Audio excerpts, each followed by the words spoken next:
The sickening crunch of bone and tearing of ligaments was the last thing James Forrester heard before his world went black. When he came to, the harsh fluorescent lights of the hospital's ceiling were the first to greet him, followed by the grim face of an orthopedic surgeon explaining that his skiing accident had resulted in a complex knee injury requiring surgery and months of rehabilitation. "Mr. Forrester, you've torn your ACL, MCL, and have significant meniscus damage," the doctor explained, flipping through his chart. "You're looking at surgery next week and then extensive physical therapy. I'm going to refer you to the best rehabilitation center in the city." James groaned, both from the pain and the inconvenience. At 35, he had built Forrester Development into one of the most successful real estate development companies in the country. Time was money, and being laid up for months wasn't an option. "How long are we talking about?" he asked, already calculating the business meetings he would need to reschedule, the site visits that would have to be delegated. With an injury this severe, 6 to 9 months before you're back to normal activities. James closed his eyes, letting out a long breath. "Not acceptable," he muttered, the doctor's expression hardened. "Mr. Forrester, this isn't negotiable. Your body needs time to heal properly. Try to rush it and you could end up with permanent damage." 2 weeks later, after a successful surgery, James sat in the waiting room of Elite Physical Rehabilitation Center, scrolling through emails on his phone. His knee was immobilized in a brace, and the crutches leaning against his chair were a constant reminder of his temporary weakness, a feeling he despised. "James Forrester." A clear, confident voice called his name. He looked up to see a woman in her early 30s with warm brown hair pulled back in a practical ponytail. She wore simple navy scrubs and carried a clipboard, but there was something in her posture, a natural elegance that caught his attention. "That's me," he answered, already reaching for his crutches. "I'm Tessa Byrne," she said, walking over to help him. "I'll be your physical therapist throughout your recovery." "Let's get this over with," James said curtly. "I've got a conference call in an hour." Tessa's smile didn't falter, but something shifted in her eyes, a determination that James would come to know well. "Mr. Forrester, rehabilitation isn't something we get over with. It's a process that requires commitment, patience, and consistent effort." She gestured toward the treatment area. "Shall we begin our assessment?" In the evaluation room, Tessa was professional and thorough, examining his surgical incisions, testing what little range of motion he had, and asking detailed questions about his pain levels. When she asked about his lifestyle and exercise habits, James gave curt answers, checking his watch repeatedly. "I understand you're busy," she said finally, meeting his gaze directly. "But if you want to get back to your normal life as quickly as possible, you'll need to make this rehabilitation a priority." "I pay enough for this place to be a priority," he answered coolly. Tessa's expression remained neutral. "Money can buy top-notch equipment and experienced therapists, Mr. Forrester, but it can't heal tissue faster than biology allows. That takes time and work from both of us." Something in her unflinching honesty made James pause. Unlike his employees, who rarely challenged him, or the business associates who were perpetually trying to impress him, Tessa Byrne seemed entirely unaffected by his wealth or status. 3 sessions a week, she continued, making notes on her clipboard. "We'll start with gentle range of motion exercises and gradually build strength as your healing progresses." 3 sessions is too many, James argued. "I can do 2. Tessa looked up from her notes. "If you were anyone else, I'd recommend 5. 3 is already the compromise." For the first time since the accident, James felt a hint of amusement breaking through his frustration. "You don't back down easily, do you, Miss Byrne?" "Not when it comes to my patient's recovery," she replied with a small smile. "And please call me Tessa." Over the next few weeks, James reluctantly adjusted his schedule around his physical therapy sessions. Each time he arrived at the center, Tessa was waiting with a calm smile and a challenging new set of exercises.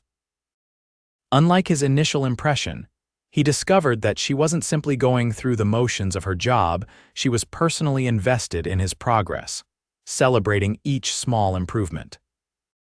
"You gained 5 degrees of flexion today," she announced one afternoon, 4 weeks into his therapy, her face lighting up with genuine pleasure. "That's excellent progress." James found himself oddly moved by her enthusiasm for what seemed like such a minor achievement. "If only my board members were as easily impressed," he joked. Tessa raised an eyebrow as she helped him position his leg for the next exercise. "I'm not easily impressed, Mr. Forrester. I'm just recognizing genuine effort when I see it." "James," he corrected her. "If I'm calling you Tessa, you should call me James." "Fair enough," she agreed, and then immediately ruined the moment by adding, "Now give me 15 more reps." As the weeks progressed, James found himself looking forward to his sessions with Tessa.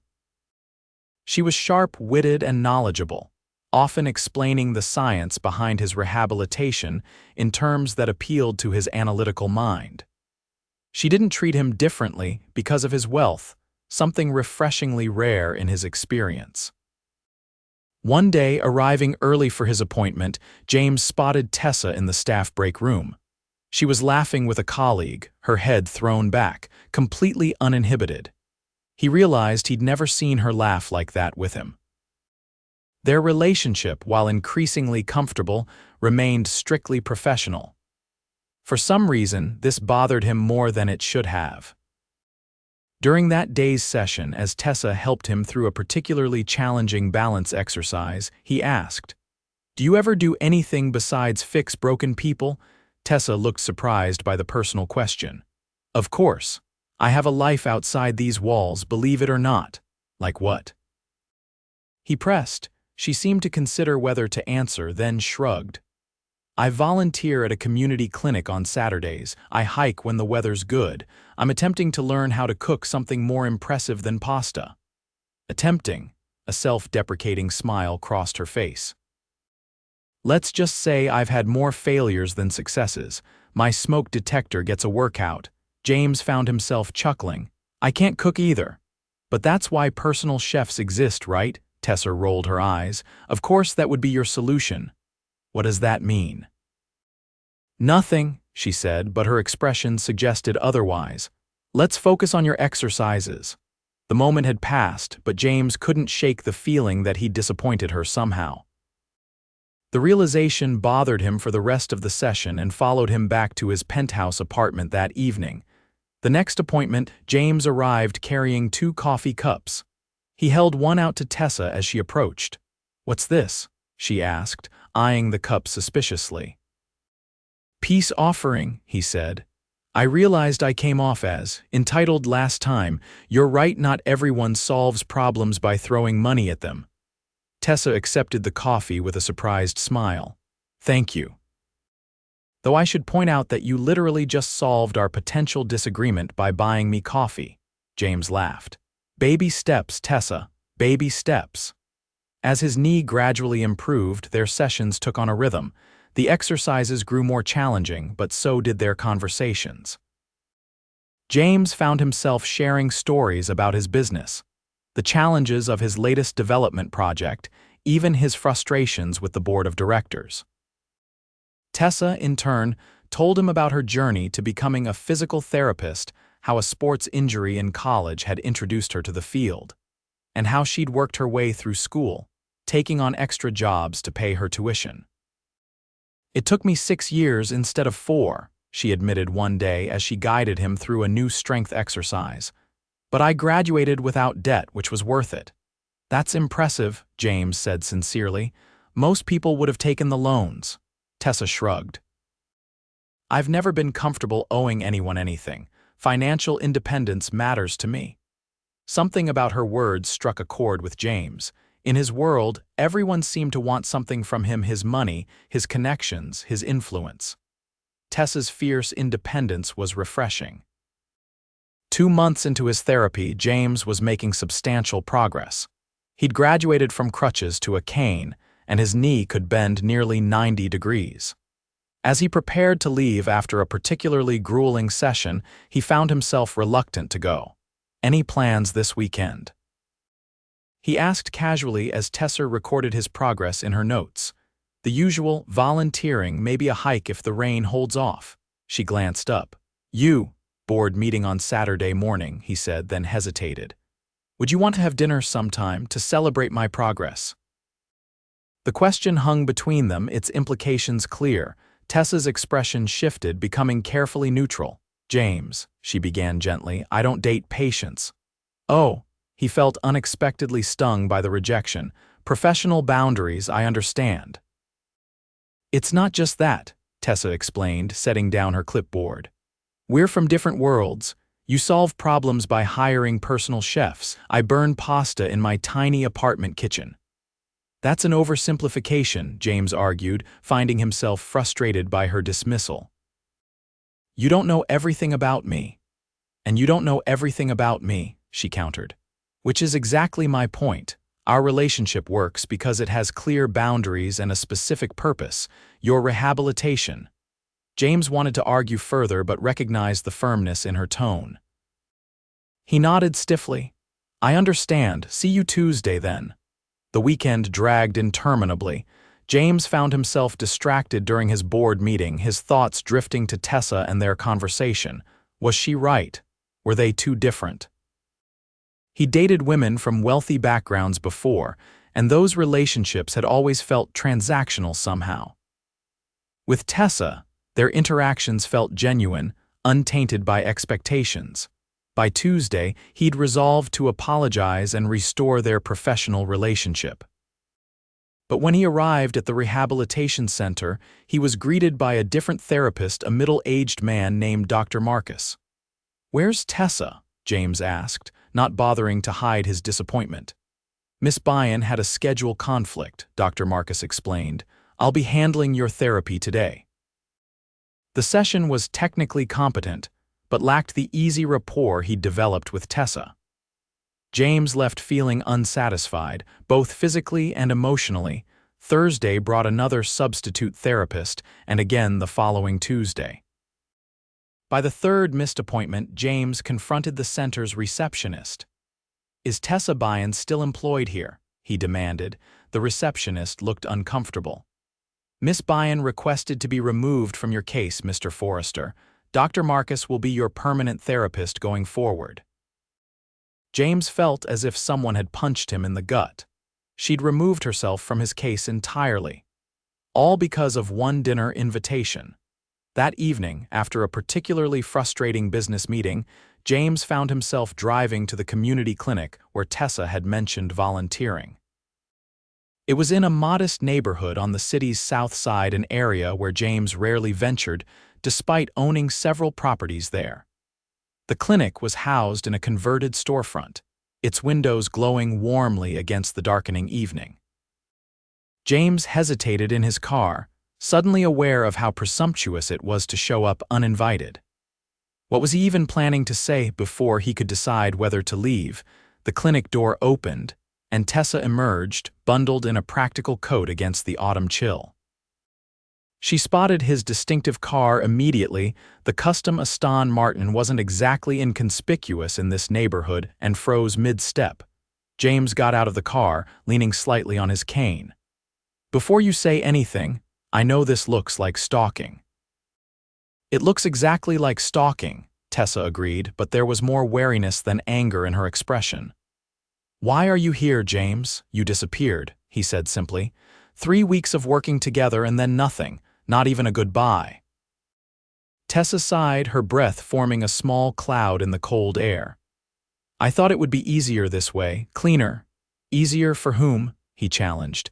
Because my recovery has actually gone backwards since you left. That's not possible, she said, her professional instincts engaging despite herself. Dr. Marcus is excellent and your protocols are clearly established. Maybe it's not just about the exercises, James admitted. Maybe I was working harder because I wanted to impress you. The honesty of this statement seemed to catch them both by surprise. Tessa's expression softened slightly. You don't need to impress me, James. Your recovery is for you, not for anyone else. I know that, he said, but the fact remains that I was doing better with you. Is one dinner invitation really so offensive that you had to abandon my treatment entirely? Tessa looked around, aware they were having this conversation on a public sidewalk. This isn't the place to discuss this. Where is the place, then? You've effectively made it impossible for us to talk. She hesitated, then gestured to a small coffee shop across the street. 15 minutes, that's all. The coffee shop was quiet with just a few patrons hunched over laptops. They found a table in the corner away from the windows. James ordered them both coffee, remembering how Tessa took hers from their sessions together. I didn't abandon your treatment, Tessa began once they were settled. I made a professional decision to transfer your case when I realized the boundaries were becoming blurred. Because I asked you to dinner. Because I wanted to say yes, she admitted quietly. James felt a surge of hope at her words. Then why didn't you? Tessa wrapped her hands around her coffee cup, gathering her thoughts. James, I've worked with wealthy patients before. I've seen how they look at people like me as service providers, as temporary amusements. I'm not interested in being someone's rehabilitation adventure. Is that what you think this is? James asked, genuinely stunned. Some kind of slumming experience for me. I don't know what this is, Tessa answered honestly. All I know is that you're one of the city's wealthiest real estate developers, and I'm a physical therapist who counts every penny to make rent each month. Those differences matter in the real world. They only matter if we let them, James argued. Tessa, I'm not interested in you because you're different from women I've dated before, though you are. I'm interested because you're the first person in years who's treated me like a normal human being. Like my money is the least interesting thing about me. Tessa looked skeptical. Your wealth is part of who you are, James. You can't just pretend it doesn't exist. I'm not asking to pretend anything, he countered. I'm asking for a chance to get to know each other outside the clinic. No expectations, no pressure, just dinner. Tessa was quiet for a long moment. I can't be your therapist if we do this. It's a clear ethical boundary. I already have Dr. Marcus, James pointed out, though he lacks your motivational skills. A small smile flickered across her face. He doesn't believe in bribery with coffee, that's true. James leaned forward. One dinner. If it's awkward or terrible, we never have to see each other again outside of chance encounters at the rehabilitation center. What do you say? Tessa met his gaze and James could see her weighing the decision. Finally, she nodded. One dinner, but somewhere normal, not some exclusive place where I'll need to Google the menu items. James grinned. I know just the place. That Saturday, James picked Tessa up from her apartment building a modest complex in a respectable but decidedly middle-class neighborhood. He'd chosen to drive his less ostentatious car, sensing that arriving in the Aston Martin would immediately put her on edge. Tessa emerged from the building wearing a simple blue dress that made her eyes appear even more vivid than usual. Her hair, normally confined to its practical ponytail, fell in soft waves past her shoulders. James felt an unexpected tightness in his chest at the sight of her. You look beautiful, he said sincerely as she approached the car. A hint of color rose in her cheeks. Thanks. You clean up pretty well yourself. Instead of one of the city's elite restaurants, James drove them to a family-owned Italian place in a nearby neighborhood. The restaurant was warm and inviting, with checkered tablecloths and candles in wine bottles. The owner greeted James by name, surprising Tessa. You come here often? She asked as they were led to a corner table. It's been my favorite restaurant since before I could afford the fancy places, James admitted. Marco's father gave me my first job washing dishes when I was 16. I promised myself I'd come back when I could actually afford to eat here properly. Tessa looked around with new appreciation. This isn't what I expected. I'm learning that I enjoy subverting your expectations, James said with a smile. As they settled into their meal, the conversation flowed more easily than either had anticipated. Outside the context of patient and therapist, they discovered new dimensions to each other. James told her about growing up with a single mother who worked 2 jobs to keep them afloat, and how he'd started in construction, before saving enough to buy his first fixer-upper property. The first few years were brutal, he admitted. I was working construction during the day and renovating my own properties at night. I slept about 4 hours a night and lived on coffee and ramen. So your personal chef is a relatively recent addition, Tessa teased. James laughed. Very recent. Most of my life has been pretty ordinary, Tessa. The money, that only happened in the last 8 years or so when some key investments paid off. 8 years is still a significant portion of your adult life, she pointed out. True, he acknowledged. But it doesn't erase the rest of my experiences. He took a sip of his wine. What about you? Has your life always been as purposeful as it seems now? Tessa smiled. Hardly. I spent my first year of college certain I was going to be a veterinarian until I realized I faint at the sight of animal blood. Then I thought about teaching until I student taught a class of 7th graders. She shuddered dramatically. Let's just say I gained immense respect for middle school teachers. So how did you find physical therapy? Her expression softened. I tore my ACL playing soccer in my sophomore year. My physical therapist, Deanna, was amazing not just in helping me recover physically, but in showing me how rehabilitation was as much about mental resilience as physical healing. She shrugged. I was hooked, changed my major the next semester. As dinner progressed into dessert, James realized he was more comfortable with Tessa than he'd been with anyone in recent memory. There was no pretense between them, no subtle calculations of advantage or benefit. Just two people genuinely enjoying each other's company. I'm glad you stalked me to that clinic, Tessa admitted as they shared a tiramisu. I prefer to call it determined outreach, James corrected with a grin. Semantics, she said, but she was smiling too. One dinner turned into 2, then 3. They discovered a shared love of old movies and spent a Sunday afternoon at a revival theater watching Casablanca. James introduced Tessa to his favorite bookstore, a tiny shop specializing in first editions, while she took him hiking to her favorite viewpoint overlooking the city. With each meeting, the initial awkwardness of their different backgrounds faded. James found himself charmed by Tessa's practical approach to life, her genuine compassion for others, and her unwillingness to be impressed by status. Tessa, in turn, discovered that beneath James's successful exterior was a man who valued hard work, loyalty, and authenticity. Their first kiss happened on a rainy evening after dinner at Tessa's favorite Thai restaurant. James had walked her to her door, both of them huddled under his umbrella. As they said goodnight, the space between them seemed to disappear naturally, their lips meeting in a kiss that felt both unexpected and inevitable. I wasn't planning to do that, James murmured when they finally pulled apart. I'm glad you did, Tessa whispered back, her eyes bright in the dim hallway light.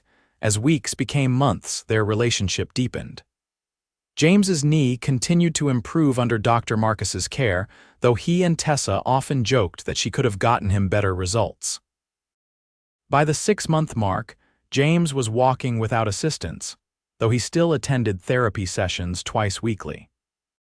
One evening, as they prepared dinner together in James's expansive kitchen, Tessa was gradually improving her culinary skills under his chef's occasional guidance. James received a call from his assistant. The Hamilton property deal is falling apart, he explained after hanging up, frustration evident in his voice. The zoning board is raising new objections. Can it be fixed? Tessa asked, continuing to chop vegetables. Maybe, but I'll need to meet with them personally. He ran a hand through his hair. I was going to take you to the symphony this weekend, Tessa shrugged. The symphony will have other performances. Go fix your deal. James studied her for a moment. You really don't care, do you, about the money, the deals, any of it? I care that it matters to you, she corrected. But no, I don't care about the Hamilton property specifically. James crossed the kitchen and took her hands in his, heedless of the vegetable scraps. Move in with me. Tessa blinked, caught off guard. What? Move in with me, he repeated. I love you, Tessa. I love your perspective, your groundedness, the way you keep me connected to what really matters. James, she began carefully, your place is beautiful, but it's like a different planet from how I live. I'm not sure I belong here. You belong with me, he said simply. The rest is just details. We can figure them out together. Tessa looked around at the gleaming kitchen, so different from her own modest apartment. What about my independence, the thing I've worked so hard for? I'd never ask you to give that up, James promised. Keep your job, your volunteer work, your separate bank account, whatever you need to feel secure. I'm not asking you to become someone different. I'm asking you to share your life with me as you are. Tessa was quiet for a long moment, and James felt his heart pounding as he waited for her answer. Okay, she said finally, a slow smile spreading across her face. But I'm bringing my ratty old reading chair. It's non-negotiable. James laughed, pulling her into an embrace. Deal. Moving in together required adjustments on both sides. Tessa had to become accustomed to the doorman, the cleaning service, and the sheer space of the penthouse. James had to learn that not every problem could or should be solved with money, and that sometimes Tessa needed to do things her way, even if it wasn't the most efficient approach. They compromised. Tessa continued her work at the rehabilitation center and her volunteer hours at the community clinic. James made room for her independence while also introducing her to aspects of his world that he thought she might enjoy: art exhibitions, travel to places she'd always wanted to see, connections with charitable foundations aligned with her interests. 1 year after their first dinner together, James's knee had healed completely. He celebrated by taking Tessa back to the ski resort where his accident had occurred, though this time they stuck to the intermediate slopes. You know, he said as they rode the chairlift to the summit, snow-covered mountains stretching out around them, I never thought I'd be grateful for that accident. Tessa raised an eyebrow. You're grateful for months of pain and rehabilitation. I'm grateful it led me to you, he corrected. Sometimes the worst moments lead to the best outcomes. At the top of the mountain, with the winter sun glinting off the snow and the world spread out below them, James reached into his pocket and pulled out a small velvet box. Tessa's eyes widened as he carefully lowered himself to one knee in the snow. Tessa Byrne, he began, his voice steady despite the hammering of his heart. You didn't just rehabilitate my knee. You showed me a different way of seeing the world through eyes that value people for who they are, not what they have. You healed parts of me I didn't even know were broken. He opened the box to reveal a ring with a simple but flawless diamond. Will you marry me? Tears glistened in Tessa's eyes, catching the sunlight. Yes, she whispered, then louder. Yes. As James slipped the ring onto her finger and pulled her into a kiss, cheers erupted from nearby skiers who had stopped to witness the moment. Snow began to fall gently around them, dusting Tessa's hair like a veil. 2 years later, James and Tessa Forrester welcomed their first child, a daughter with her mother's compassionate eyes and her father's determined spirit. Their home remained a blend of two worlds, James's wealth providing opportunities and security, while Tessa's grounded perspective ensured they never lost sight of what truly mattered. Forrester Development expanded to include a non-profit branch focused on affordable housing, inspired by Tessa's work in underserved communities. James continued to build his empire, but with a renewed sense of purpose and responsibility. Tessa eventually opened her own rehabilitation clinic adjacent to the community center where she'd once volunteered, offering services on a sliding scale to ensure accessibility for all patients.